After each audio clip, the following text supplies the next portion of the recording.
Le 13 février 2024, soit un peu plus de 9 mois de la dissolution automatique de l'Assemblée nationale, Vikram Dayal avait soumis sa démission comme membre de l'Assemblée nationale.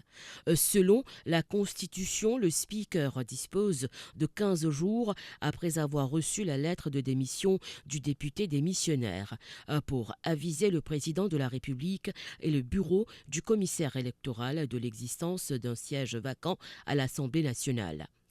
Selon le délai légal, le président de la République dispose encore de 30 jours pour émettre le writ of election d'une partielle dans la circonscription numéro 10, soit Montagne-Blanche, Grande-Rivière Sud-Est. Pas grand nombre ne croient à la tenue effective d'une partielle. Néanmoins, les états-majors politiques sont sur le qui-vive, les yeux sont rivés vers le leader du MSM. Car la date choisie pour l'élection de remplacement sera une indication quant à ses intentions. Si c'est un délai court qui est choisi, il se pourrait que la partielle aura bel et bien lieu. Mais si le délai est maximal, c'est-à-dire à chaque étape une date qui est limitée, alors il est clair qu'il n'y aura pas de partielle et que l'Assemblée nationale sera dissoute avant la date du scrutin de remplacement. Mais revenons plutôt à ce que prévoit la Constitution.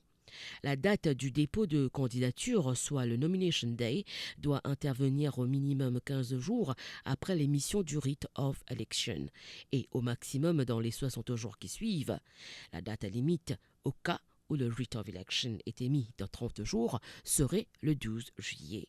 Le scrutin, soit le polling day, doit se tenir au plus tard 90 jours après le nomination day. Si la date limite est choisie à chaque étape, le gouvernement a jusqu'au 10 octobre 2024 pour la partielle, donc moins de 200 jours. Mais si une date est choisie en septembre ou début octobre, il est clair que l'Assemblée nationale sera dissoute bien ou peu avant.